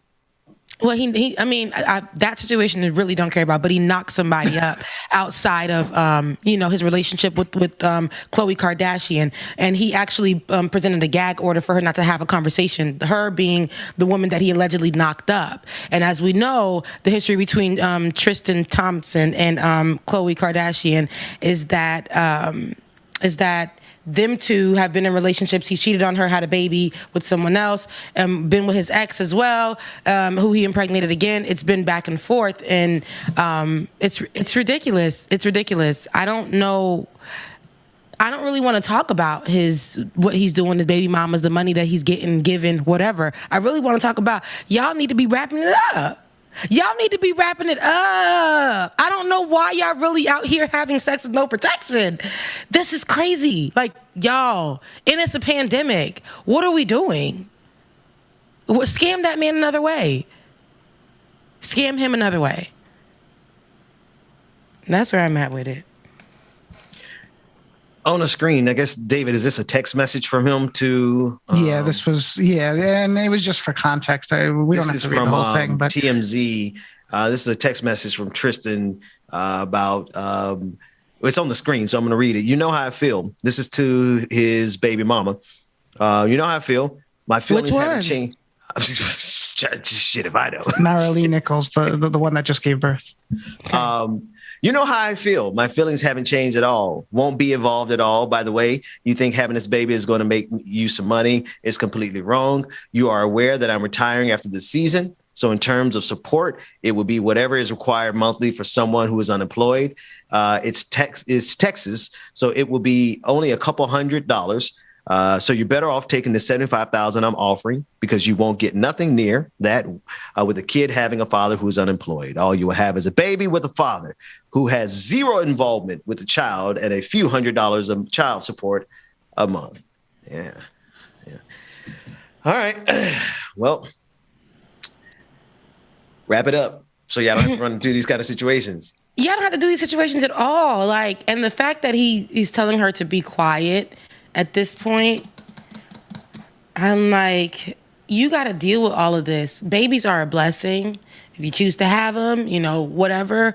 But this ain't it. I just feel like this idea, and I see this conversation a lot, and it's funny because, I've been in relationships. I've been knocked up. There's been a lot that happened in my life, but there are a lot of learning lessons too that we should have, especially at this. He's constantly doing this, right? He's constantly doing this. This is back to back to back. And this has become some kind of lifestyle, and I've seen the conversations online where people are like, ooh, skin to skin is just better. When I meet her, I'm just gonna da-da-da-da. They're just talking about random people that they're meeting from Tinder, from these online relationships that they're creating, and it's nothing about wrapping it up. I can't understand how y'all not wrapping it up. There's so many things besides, these major diseases that you can get, like I said, that knock off your vajayjay 10 times. These women is giving men all kinds of stuff as well. Y'all need to be wrapping it up. Please, safe sex is the best sex until y'all figure out y'all want to be in that way together. Like, come on. Over here on Like It or Not, we promote safe sex. Sex is great. We're promoting safe sex. Okay? Speaking of safe sex, wrapping it up, and we also support vasectomies. I think the government should be giving out free vasectomies to all sex age having young men. It's like somebody's at my door, and I'm about to have to check out who that is in a second. I want to run this next segment dealing with the Supreme Court, though, right? Because in this case, where you have, listen, everybody's going to have their own opinion as to pro-life, pro-choice, right? And everybody has the right to have their nuanced opinion. But there's a lot of circumstances where y'all shouldn't be bringing babies into this planet. I'm just going to keep it 100. And now we're in a situation where the Supreme Court is actively doing what they can. We're going to see, I believe, a pushback, a repeal of Roe versus Wade in a couple of weeks here. So this first clip is Chief Justice Roberts suggesting a limit of 15 weeks on abortions. And we're not just talking about one state. We saw Texas do what they did, right? When we're talking about the Supreme Court, we're talking about them having the impact on the entire nation, controlling a woman's right to choose and have the autonomy to determine whether or not she's going to bring a child into this world, all things considered. Let's take a look at this clip. I'd like to focus on the 15-week ban because that's not a dramatic departure from viability. It is the standard that the vast majority of other countries have. When you get to the viability standard, we share that standard with the People's Republic of China and North Korea. And I don't think you have to be in favor of looking to international law to set our constitutional standards to be concerned if those are share that particular time period. I think there's two questions there, Your Honor, if I may. First, that is not correct about international law. In fact, the majority of countries that permit legal access to abortion allow access right up until viability, even if they have nominal lines earlier. So, for example, Canada, Great Britain, and most of Europe allows access to abortion right up until viability, and it also doesn't have the same barriers in place. What do you mean, even if they have nominal lines earlier? Some countries, Your Honor, have a nominal line of 12 weeks or 18 weeks, but they permit legal access to abortion after that point for broad social reasons, health reasons, socioeconomic reasons. So their regimes really aren't comparable, and they also don't have the same types of barriers that we have here. Clip is of Justice Sonia Sotomayor, and she is speaking, saying the following: will this institution survive the stench that this creates in the public perception that the Constitution and its reading are just political acts? And she's talking very directly about the political move right now that's been in play for decades by conservatives to stop a woman's rights to choose. Let's take a listen into Justice Sotomayor. It's bodily autonomy, right? The right to control my body. The right to not be forced to have a child, and all that comes with that, the dangers of childbirth, the taking care of a child, all those things, those are burdens on women, and only women have to suffer them. And so it seems, like we should be able to choose whether or not we want to have a child or not. And it would be great if we didn't have to be forced to have sex, and that happens a lot too. I bet you 1 in 3 of these women have been raped. I have been raped. If I'd gotten pregnant in that, imagine being forced to have the baby. So, yeah, these are important issues. We're here once again at the Supreme Court to protect abortion rights. And we're not going to let those anti-choice state legislators take away our rights and our freedom. It's our freedom that's at stake. This case is the first time in 50 years that the court is hearing a case that directly challenges Roe versus Wade. I am one of the 1 in 4 women who have had an abortion. I remember when abortion was criminalized before Roe versus Wade. But you know what? I survived. Many women did not survive, especially black women. And so I know personally how devastating the consequences of restrictive abortion laws can be. Rebecca, I want you to get in there, but that correction, that clip that we just listened to was from ACT TV. It was Representative Barbara Lee speaking at a protest outside of the Supreme Court, and then there were some other activists there as well. But we have more, but I want you to jump in there. Really, all I have to say about this is just I don't know why we're still here fighting over our own bodies and what we can do and what we can't do with them. Abortion doesn't only come because we're out here just being reckless. There's a lot of reasons why people have abortions. Can't know that we can't afford to take care of the kid. Know that we're not in a place to have a child. Know that we're not ready to have a child. Rape. Know that if we go long-term or full-term with the pregnancy, this may take our lives. There's so many different reasons, but when people hear abortion, the ultimate that they think of is that you are taking a life.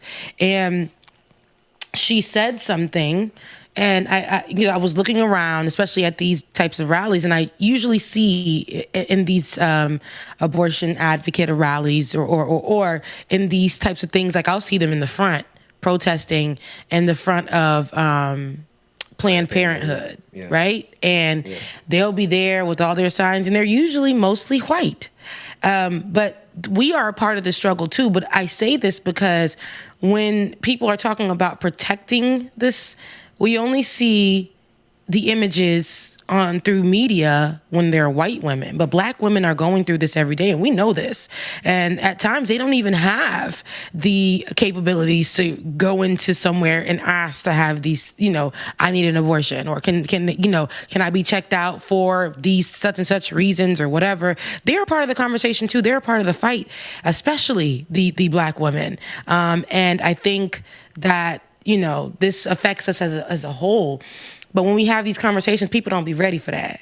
They don't be ready to hear that from people like me to say, hey, I too have been a part of, I've been somebody who got an abortion for my own, reasons. And people don't be ready to hear that conversation. My views too, after abortion, have changed from what they used to be. And they've also, it's just like, it's so many different things, but I understand why people get abortions now. But I also understand, why people would want to keep the baby but can't because they ain't got money to take care of the baby. That's it. They ain't got money to take care of the baby. And then they'll tell you, hey, you better keep that baby because this is what law is telling you to do, essentially. And, you better keep that child. And when you do have the child, who's helping you with the kid? Now they got you on these programs that are limited, and you got to be on these programs with asterisks. Like, here, you can have this, but you got to live in this type of environment. Now you're raising a child in a type of environment that you didn't even choose to. If you were raped, there's a reminder of your rape when they're forcing you to have this baby. The pain that you have to go through. If there's health issues, they're trying to save, all these dollars is going into trying to get you to have this baby, money that you ain't probably got. And, you end up possibly losing your life. It's just so many things that go into this, but I don't understand why there's no rulings over a man's Come on. But ain't no rulings over a man's penis or privates. But there's so much when it comes to a woman's body. That's right. There is so much law and order when it comes to a woman's choice and her body. And the people who are sitting at the table are usually white men making that choice for us. That's it. For calls. And no, they don't regulate men's bodies. free vasectomies for everyone, for every man who is of a certain age. Let's take this first caller. Laura Estrada, we have you on the line. What's going on? Good morning, Ben and Becca. Good morning. Hey, good morning. It would be a good morning, but Rebecca got me all fired up. I've been on hold thinking, what I wanted to talk about. And originally it was regarding Roe versus Wade. And now I'm back on that. Honestly, as a woman right now, I don't think I've ever felt such anxiety. And I don't think in my whole lifetime, because, coming up, I knew that I had the right to choose already, that like Roe versus Wade was a case that was dealt with, and I didn't have to worry about that. And yeah, I've changed my views too. I came from a evangelical background where, abortion was wrong. And during that time, I had a best friend who actually had to go through abortion at 15, and everything changed. And I realize now, you realize that Planned Parenthood is for people who don't have the option. And just the thought that there's these young women out there that have to, it's sad to say, but have to do those back alley abortions, that there's going to be more dead fetuses, sorry to be so graphic, when you take away this right. And that a man talks on the behalf of my reproductive organs, it will never, ever not be so hurtful and be so misogynistic. And that there's women out there that are, religious-wise or how they feel that go along with this.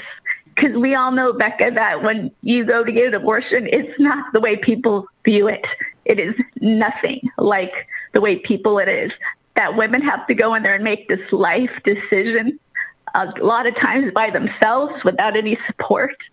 That people have no clue what we go through as women. And to have this conversation happening again, I feel like, will I die peacefully knowing that my beautiful fellow women will have that right again? I can't believe we're even talking about this. I know. Sorry, I got emotional. Sorry, I cried. It's a very, girl, you almost very had me about hard. to shed a few tears, because I go back to that moment. People think this is something that we get up and just say it's so easy, but like you said, there are a lot of emotions that go into this, but we are thinking about what's good for us and what's best for us. It's still our choice, but the fact that they take it away from us. So imagine going through all of those emotions at one time and not knowing what to do. So I felt that in that moment. I understand, Mama. I get it. Yeah. I get it. So we have to fight. Something we need to fight for, guys. Please. We cannot let this happen. We can't. So thank you. Join Patreon, the best place ever. Love you both. Have a good day, guys. Love you more, Laura. We appreciate that. We appreciate that. It is a fight. We have quite a few callers on the line, so let's keep it rolling. Next caller, you are on the air. What is your name, comment, and or question? We have quite a few callers on the line, so let's keep it rolling. Next caller, you're live. We can hear you listening in the background. Your mic is open. What's your name, comment, and or question? Why do I keep getting dark in here? Is it Latino Mufone? Yeah, that's his you. What's going on? Yes, when we discuss the issue of abortion rights or reproductive rights, we have to look at it as both an attack on our personal autonomy and attack on our religious freedom and an attack on our medical freedom. And I think when people say they're quote unquote pro-life, we need to throw it back at them and say, why are you for state-coerced pregnancies? No, I dig it. Go ahead. Yeah, and using weaponizing the state to force women to have pregnancies is a form of mass sexual assault.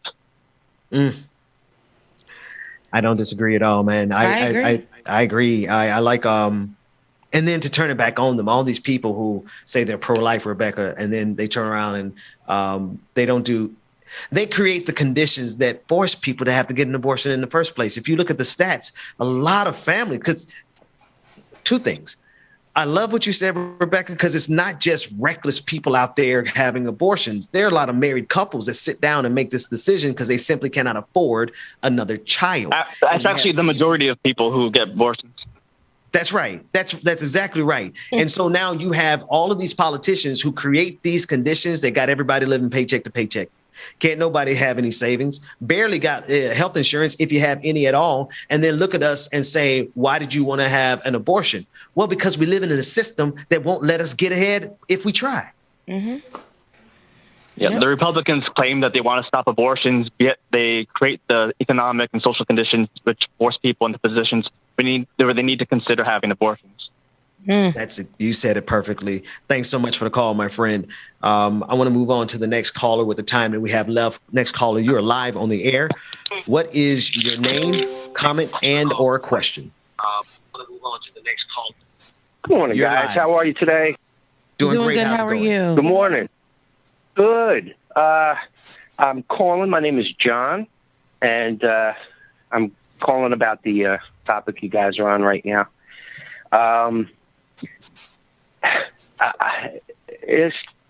This shit makes me so angry. I can't even understand where we are in society anymore. How everybody is not able to. I'm so angry about so many things. This is one of them. We don't exist without women. Women are everything. They make the world go round.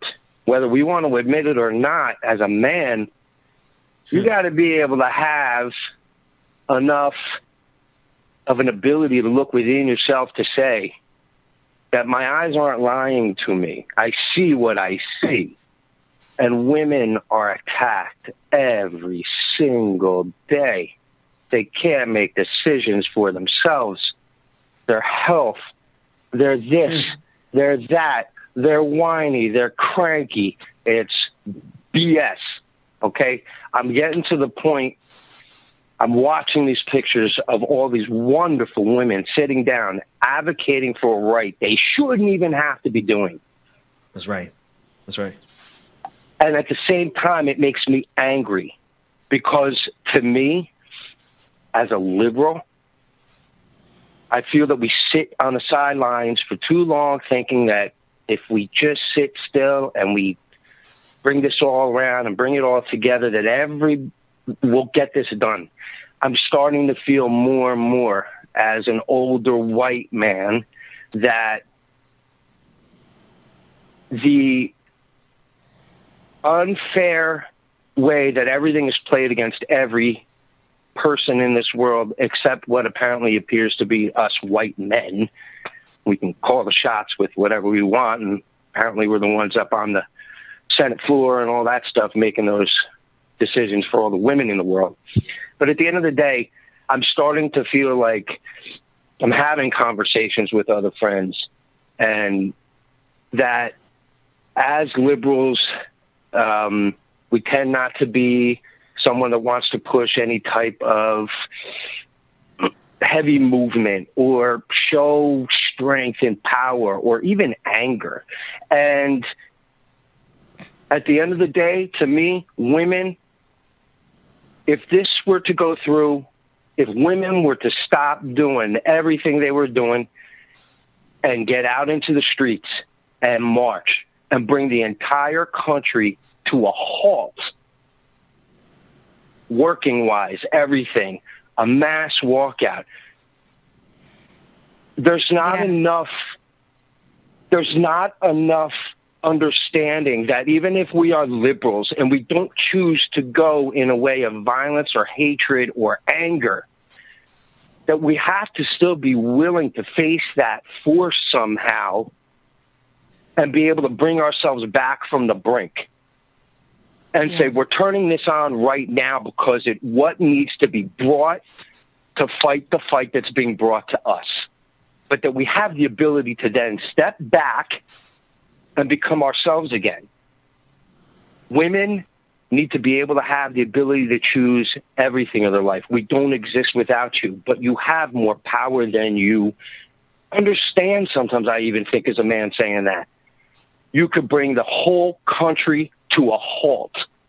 You can make them listen to everything that needs to be said. It's all about dollars and cents. Yep. Somewhere somebody is making money off of making sure women can't make their decision to choose. That's my belief. So if women could get together and they stand and they can shut this country down, but they have to come out in force from every corner of the country. Bring it to a standstill, a labor shutdown, whatever. But they're not going to listen until we hit them in their pockets. And it's an embarrassing thing to say because we're talking about women's health. But it all comes back to money. Yep, I agree, definitely, and my John. feeling is, yeah. No, I'm sorry. I'm sorry I'm ranting. It's just no, you're not. But this is good stuff. I'm I'm angry. It's just it's. No, I'm sorry. I'm sorry I'm ranting. It's just no, you're not. But this is good stuff. We're getting some feedback, John. We're getting some feedback there, John. Yeah. So Rebecca, if you might want to pick it up from there. All right. Yeah, thank you so much, John, for that call. But he made a lot of valid points. And I want to be clear for those of you who are in the comment section. It's not, I know the idea is that parents, when Ben had brought up the, that there are parents that can't afford to have kids. It wasn't only Ben, it was Latin, whoever that was. I forgot, but right before John had brought up the point, there are people who get together and they just can't afford to have the baby. It's not that people are just lying down together and being like, oh, I'm going to get pregnant. Maybe at that time when they decided they can have the baby, thinking about having the baby, they were going there. But then life happens. Life happens and you no longer can be able to bring a child into the world. You're looking at the different options you can do and what works for you. At the end of the day, as John was saying, this is where we got to hit people in their pockets just to get, stop taking control of women's bodies. We should not have to be, it is an emotional thing as well. Speaking with Laura, where, for people who have experienced this or know somebody who's gone through it, this is the fact for me that that country really has control over what we can do with our bodies as women when we already are limited to so much as women in this world. It's like, it sucks when white men can just move freely and make these decisions for us. It sucks. We have to start hitting them where it hurts. We don't know when the change is going to come, or how soon or whatever. We see that these states like Texas and everyone else are following suit by banning abortions for certain time frames and having to take it to court and all of this. It's too much just for telling people what to do with their bodies, women specifically, what to do with their bodies. This conversation can go on and can go in many directions. But for me, it just ends up being, it's none of your business. Let a woman's body and let that be her business, what she wants to do. A lot of the people that they think are having these don't even have access to abortions, like I was saying. Black women need to be a part of this conversation a little more, as we've seen here. They need to be a part of this conversation. We need to hear their takes on this as well, because it's been limited for them. And there are times where there is like a backyard situation happening, where they're having these abortions, which are risking their lives and their health, because they can't get the proper care or get the proper procedures done. And so a lot of women are having these, mostly white women are having them in secret and being able to move on. But they are also the ones that are standing and saying that they are, anti-abortion. So it's like, it's because their partners are the ones sitting in these seats making the laws for us and who have vaginas. It don't make no damn sense. I am at a point where every time I hear this conversation come up and every time I feel like we've gone in a forward movement when it comes to the freedoms and the rights for our bodies, just like that is taken away from us. Just like that. And I don't know. We'll see how this goes.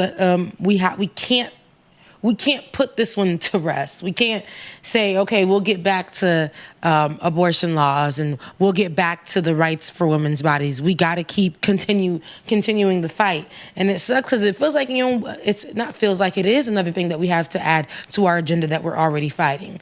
When we're fighting for our lives every day, we're fighting just to be able to make livable wages. We're fighting every day to be included, as minorities.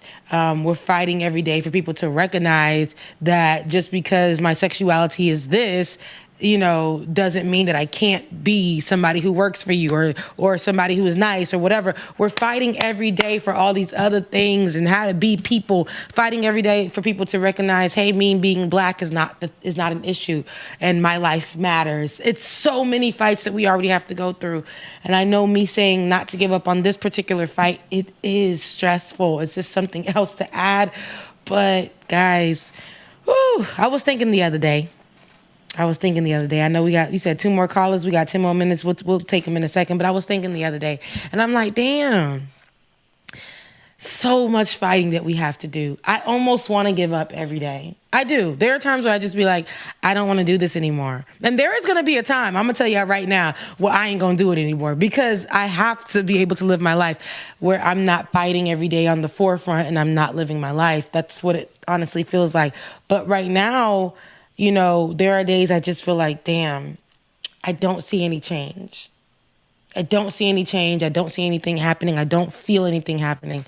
And maybe these are seeds that we're just planting that'll grow into something bigger in the future, because I can assure you that my ancestors did not dream, probably couldn't even fathom me having a home or an apartment with AC and bills paid, and being able to have conversations with multicultural conversations with a mix of people from all walks of life about Black issues, women's issues. So maybe we're just planting these seeds for now, and maybe they'll grow. Who's on the line? Caller, you are on the line. What is your name, comment, and or question? Yeah, you're on the mic with Mike again. Hey, Mike. So you back on. I'm on the mic with Mike. How are you? I'm all right. I see you on that train today. Yeah.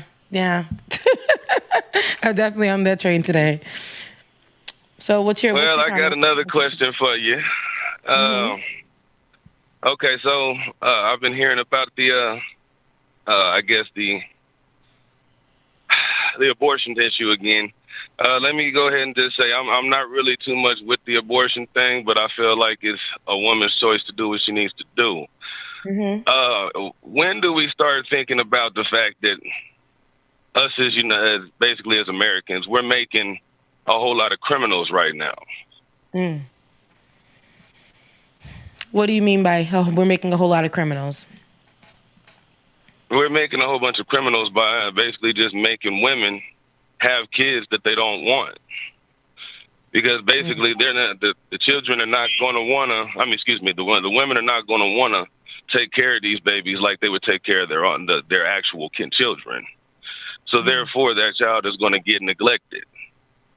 Or if they just hand the babies over to adoption and things like that, and they end up getting with some parents that don't treat them the correct way, they're going to grow up into a system where they end up incarcerated half the time because they're rebelling majority of the time. And do you think and that's a great point. This is what we're saying. And who's going to take care of them? What happens is these same people that are telling you to have these kids are going to be the first ones to throw these kids into foster care or into places where they're being bounced around or into jail, and then say, they're thugs in the streets. These people are taking over the streets and da da da da. That's something that it may develop into. These are options. These are things that have happened these are true stories that have happened in life. And that's the thing. If the country wants to force you to have these kids, they should be helping you assist these kids and placing them in the correct homes, maybe, or assist you in being able to aid these children, putting you in places where you are getting the psychological help, the financial help, having all the things that you need in your household to take care of the kids. So yes, these are all things that apply, but they don't see that. All they want to do is tell you to have this kid because it's a religious thing or because they want to continue to have control over a woman's body, letting a woman know her place. And that to me, and some of these people who are making these rulings, who are sitting in these seats, who are making these rulings, have been people who have had affairs with women and have brought them to get the procedures done, with women they have affairs with, to get the procedures done properly, so they don't have to deal with it. But yet they sit in these seats and tell you to ban abortion. And so just real quick, I know this isn't what Mike was saying, and this isn't what we're saying, but I just want to make sure it's clear that we're not blanketing that, all of these women, this is a possibility of something that could happen. There are a lot of cases where women who couldn't get abortions still did what they had to do and raise strong, successful individuals. So just want to make sure we're not absolutely, that's a and like I said, this conversation can go any route. Yeah. That's why I say it's always a woman's choice. A woman, like you said, it could be that she just didn't have the money to take care of a kid and then pushed on to have the kid, and the kid became amazing, right? Yeah, these things happen, but I still think it should be a woman's choice. Like, in this go round of my life, I wouldn't get an abortion because I'm ready to be a mom. Whatever decision that I make, whether I'm in a moment where I have money or whatever the case may be, that's where I'm at in my life right now. Back then, I just knew that I could not because I didn't have it. I was literally not living in a home. I was homeless. I was all of that. There's so many decisions. There are so many conversations, but there are so many things that do happen. But it needs to be the woman's right. It needs to be the woman's decision. It needs to be her that is able to. And I've seen people who go into the abortion clinic turn around because they've changed their minds. This happens all the time, but it needs to be the woman's decision. That's what I feel. I should not be controlled by, white men in suits. Thank you, Mike. I agree. I agree wholeheartedly. Thank you very much, man, Ms. Zora. Yeah, thank you. So we got one more caller. Ben's internet dropped. That's why hasn't been with us for the past 10, 15 minutes. But we got one more caller, Rebecca, if you want to take that, and then we can, I know we both have to leave early today, so we can probably wrap. Yeah, we all have to leave today, it looks like. But let's take this last caller. Caller, you are on the line. What is your name, comment, and or question? Hi, it's Jam Toom from Twitch. Hi, y'all. I hope you're well. I miss you, and I love y'all. Hey, love you too. Hey, Twitch over there. So I have to say a thing, because the one thing that we aren't talking about is what this is really about. And it's about to get spicy. Ben, take a deep breath. So if y'all look at the birth dearth back probably 30 or 40, maybe 60 years ago, I don't freaking remember the dates because my brain fog, they did a study showing that white numbers were dropping. Now, you can prove this by looking at the last census, okay, that this is what they're doing. They proved that white numbers were dropping and that they were going to drop and not be the majority anymore. So they decided that the best way to mitigate that was to eliminate abortion, because guess who actually gets the most abortions in this country?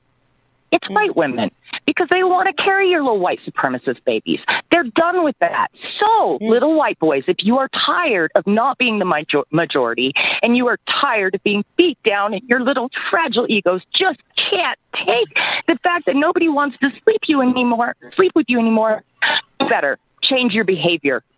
Stop being jerks. Also, one more thing. It's pregnant people. Not all of our siblings that carry babies are women. Oh, I know. Spicy. But I love y'all so much. And I think it's very important that that part be told, because that's the thing we're not talking about. And that's the thing that is hurting BIPOC people most especially, because they love to spout our numbers that Native women get abortions and Black women get abortions. That is a distraction from the fact that they are trying to breed more little white babies. And let me just say the spiciest thing of all, from one of your little half-breeds, okay? One of your part people, one of your mixies. We don't want to be white. I don't care how pale my skin is. I will never identify with you or your hatred or your genocide. So if you want to be seen as better, do better. Jammed, you brought it today. I Thank love you, y'all. Jammed. Thank you. Love you too. No, she brought the spice, honey. She's the peppers, baby. I felt that. I felt the And habanero in absolutely, that. people have abortions. That really does need to be. Yeah. And this is something that we all have said more often. This is something that we all have to work on as well. Like, we're learning every day. And pregnant people, that is a term that I will try my best to start utilizing, but I understand it. I definitely get it. It's like, why are they in our business? These white men. Because why are they in our need business? more white babies. Because they want more white babies. And they think that if they force us to have them, that even us mixed people or BIPOC people will claim that they're white babies, or that they can claim they're white babies. We discussed this on Indigenous Peoples Day when we discussed the blood quantums. They are trying to blood quantum us out of existence. I believe that. I believe that there are ways that they are moving to say that, this is America. I wouldn't be shocked, that could actually be true, that they want to continue to push for it to be more white, mostly white in this country. And they will bring people from other Europeans from other countries to start breeding their kids here too, so they can just be white across the line. And everybody else people who are already from here, they will try to whitewash all of it, as we can see indigenous people, as we can see mixed people, as we can see that's what they'll do. That is what they'll do. It's just too much. It's too much. Thank you so much, Mama. Thank you so much, Jam. Thank you so much for calling in and bringing the heat. We are at the end of the show. This conversation can go on forever. Like I said, this conversation is multi-faceted. There's so many different ways to look at it. And even for the people who are, I like the people who are even calling in and saying, I'm not for abortion, but I do believe that it should be a woman's right. I understand that as well. There's so many people and sides and ways to look at this, but it all boils down to, it is the pregnant person's right, period. So, we at the end of it, baby. We at the end of it. So I love you guys so much. I know we're gonna get out of here. Dwayne, do me a favor. As soon as we sign off, play X1 before you play a small music clip. It's Justice Sotomayor. We were supposed to play it earlier, and I just feel like it's a good tone to leave off on. It better be David, because if it's not, I'm gonna get you in slack. I'm just kidding. I very rarely slip up. Very rarely. Occasionally. I'm out of here though. You guys go ahead and take a look at this clip by Justice Sotomayor. I never get her name right. I love her name, by the way, though. I do. But I need you guys to continue this conversation, to continue to push it. Let's continue to fight. Take a break if you need to. But I love you guys. Mean it. It's my Friday, I feel like. So, make it good. Play something nice after that commentary. But happy birthday to Bubba. Happy birthday DJ to Bubba. Exclusive. And his Cash App is DJ X3C. Love you guys. Mwah. The sponsors of this bill, the House bill in Mississippi, said we're doing it because we have new justices. The newest ban that Mississippi has put in place, the 6-week ban, the Senate sponsor said, we're doing it because we have new justices on the Supreme Court. Will this institution survive the stench that this creates in the public perception that the Constitution and its reading are just political acts. I don't see how it is possible.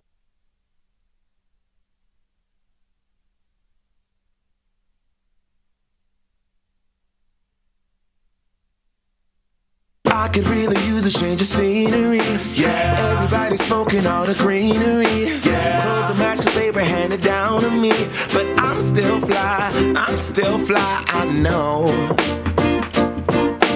I'm still fly, let's go. It could all be worse, I could be a hater like you. It could all be worse. Pills to make the man, but that poison's gonna kill you. From the inside out, so right now, say it with your chest now, say it with your chest now. I'm free, can't nobody take me here and now. It's my time to run it out. It's my time to ride it. I'm young, I'm free, can't nobody take me here and now. It's my time to run it out. It's my time to ride it out. It's your time. Oh. Cheers to all the haters, 'cause you proved to me that rising to the top was my destiny. And you can see whatever from behind me, but I'm still fly, I know. I'm still fly, let's go. It could all be worse, I could be a hater like you. It could all be worse. Clothes to make the man, but that poison's gonna kill you. From the inside out, it's time to say it with your chest now, say it with your chest now.